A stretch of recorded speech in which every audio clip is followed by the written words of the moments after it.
ہم میں سے ہر وہ شخص جو توبہ کر کے اپنے گناہوں کا اعتراف کرتا ہے وہ دراصل آدم علیہ السلام کی مشابہت اختیار کرتا ہے، اور جو اپنے گناہ پہ اڑا رہتا ہے اور تقدیر کا بہانہ بنا لیتا ہے تو وہ ابلیس کی مشابہت اختیار کرتا ہے۔ تو آدم علیہ السلام کو ان کی کسی فضیلت نے فائدہ نہیں دیا تھا کہ اللہ نے ان کو اپنے ہاتھ سے بنایا۔ ہم تو کہتے ہیں ہم تو سید ہیں اور ہم تو بڑے چنے ہوئے لوگ ہیں، تو بڑے نیک لوگ ہیں، ہمارا تو گھرانہ بڑا اونچا ہے، ہم تو کئی قسم کے اپنی خوبیاں یاد کر لیتے ہیں اور اس پہ اڑے رہتے ہیں کہ ہم سے کہاں غلطی ہو سکتی ہے، ہم تو اتنے پڑھے لکھے ہیں، ہم تو اتنا نیکیاں کا کام کرتے ہیں۔ لیکن آدم علیہ السلام نے ایسی کسی چیز کو اپنے لیے عذر نہیں بنایا کہ اللہ نے مجھے تو اپنے ہاتھ سے پیدا کیا تھا اور فرشتوں سے سجدہ کروایا تھا اور پھر جنت میں بسایا تھا، حالانکہ کتنی نعمتیں ان کو ملی تھی اور از یونیک، وہ خوبیاں کسی اور کو نہیں ملی۔ لیکن اس کے باوجود جب بھول ہوئی تو فوراً مان گئے۔ ان کے پاس علم بھی تھا، علم آدم الاسماء کلھا، یعنی یو نیم اٹ، کسی کا گھر جنت کے اندر ہو۔ دنیاوی اعتبار سے موسٹ سکسیسفل پیپل ہیں کہ جن کو بہت بڑے بڑے ایکڑز میں گھر مل جاتے ہیں اور بڑے بڑے مینشنز میں وہ رہتے ہیں، اور لوگ ان پہ رش کرتے ہیں کہ کتنے خوش قسمت ہیں یہ۔ اگر کوئی ڈگری ہو اور ایک نہیں کئی ڈگریاں ہو تو پھر تو بات ہی کیا ہے، یعنی مال بھی ہو، اوپر سے علم بھی ہو، اور پھر اوپر سے کسی بڑی شخصیت کے ساتھ رابطہ بھی ہو، وہاں تو اللہ سبحانہ وتعالیٰ نے ان کو بنایا تھا۔ اور پھر یہ کہ سب لوگ ان کے مطیع بھی ہوں، انسان کیا فرشتے بھی آگے جھکے ہوئے ہوں، یعنی کتنی ساری چیزیں تھی تکبر کرنے کی۔ اگر وہ کرنا چاہتے تو ان ساری چیزوں کو کریڈٹ دے کے اپنے آپ کو بہت بڑی چیز سمجھتے اور اللہ کے آگے جھکنے کو اپنی انا کے خلاف سمجھتے،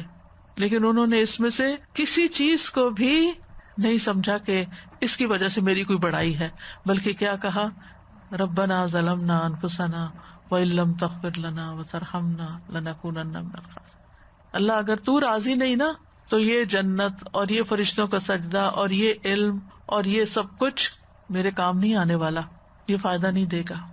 یہی حال بندہ مومن کا دنیا میں ہوتا ہے، نہ وہ اپنے مال پہ فخر کرتا ہے، نہ وہ اپنی ڈگریوں پہ اور اپنے علم پہ فخر کرتا ہے، اور نہ ہی وہ اپنے کسی عہدے اور منصب پہ کہ میں اتنے لوگوں کو کنٹرول کرتا ہوں، اتنے لوگ میرے انڈر کام کرتے ہیں۔ یہ بھی لوگوں کے لیے ایک بڑی فخر کی بات ہوتی ہے نا، لوگ بعض اوقات اپنا تعارف کراتے ہیں نا کہ میری یہ کمپنی ہے اور اتنے لوگ میرے پاس کام کرتے ہیں، تو ایک فخر کی بات ہو جاتی ہے نا۔ تو وہ تو فرشتے ان کے آگے جھکے تھے، وہ کہہ سکتے تھے میں تو وہ ہوں جس کے آگے فرشتے جھک چکے ہیں، لیکن نہیں۔ یہی انسان کی انسانیت ہے، یہی اصل میں اللہ کے ساتھ فرما برداری اور اللہ تعالیٰ کے ساتھ ایک تعلق ہے کہ انسان سب کچھ ہوتے ہوئے بھی اللہ کے آگے جھکنے والا ہو اور اپنی غلطیوں کو دیکھنے والا ہو، اپنی غلطیوں کا اعتراف کرنے والا ہو کہ میں کچھ نہیں ہوں۔ اور یہ بھی آپ دیکھیے کہ دنیا میں ہمیں کتنی بھی عزت اور کتنا بھی شرف مل چکا ہو، لیکن اگر اللہ راضی نہیں اور اللہ کی نافرمانیاں کر کے گئے تو کوئی ٹھکانا نہیں، کسی نے کام نہیں آنا، کوئی فائدہ نہیں دے گا۔ تو لا ملجا ولا منجا منک الا الیک، تجھ سے بھاگ کے تو نہ کوئی ٹھکانا ہے اور نہ کوئی پناہ گاہ ہے مگر تیری طرف، پناہ تیرے ہی پاس ہے۔ تو انہوں نے رب کی تعظیم بجا لاتے ہوئے ادب کے ساتھ معاملہ کیا، اور یہی ہم سب پر لازم ہے کہ رب کی تعظیم کرے۔ اور یہ جو ہم اس عشرے میں ہر وقت اللہ اکبر اللہ اکبر اللہ اکبر پکار رہے ہیں، اس کا مقصد یہی۔ مجھے تو اس دفعہ اس کا مطلب بھی کچھ اور طرح سمجھ آیا کہ اللہ سبحانہ وتعالیٰ ان 10 دنوں میں ہمیں پوری طرح ٹریننگ دے رہے ہیں۔ یعنی میں غور کر رہی تھی کہ کیوں آخر سب سے افضل کام ان دنوں میں تکبیر پڑھنا ہے، صدقہ خیرات کو، روزے کو، نماز کو، باقی چیزوں کو، یعنی وہ بھی اپنی جگہ نیکیاں ہیں، افضل ہیں، لیکن سب سے افضل کام تکبیرات پڑھنا ہے۔ تو جب ہم شعور کے ساتھ اللہ کو بڑا مان لیتے ہیں تو پھر آپ دیکھیے 10 دن ہم پکارتے رہے اللہ سب سے بڑا، اللہ سب سے بڑا، اللہ سب سے بڑا، تو پھر کیسے ہو سکتا ہے ہم اللہ کا حکم نہ مانیں؟ پھر کیسے ہو سکتا ہے ہم اللہ تعالیٰ کا ادب نہ کریں؟ پھر کیسے ہو سکتا ہے ہم اللہ کے آگے نہ جھکیں؟ پھر کیسے ہو سکتا ہے کہ خالصتاً اللہ ہی کی رضا کے لیے کوئی کام نہ کریں؟ کیونکہ ہمیں بڑوں کے سامنے بڑا بننے کی اور ان کی نظروں میں بڑا بننے کی خواہش ہوتی ہے نا، کہ کوئی بڑا ہمیں اکنالج کرے۔ آپ دیکھیں چھوٹے چھوٹے بچے بھی ہوتے ہیں نا،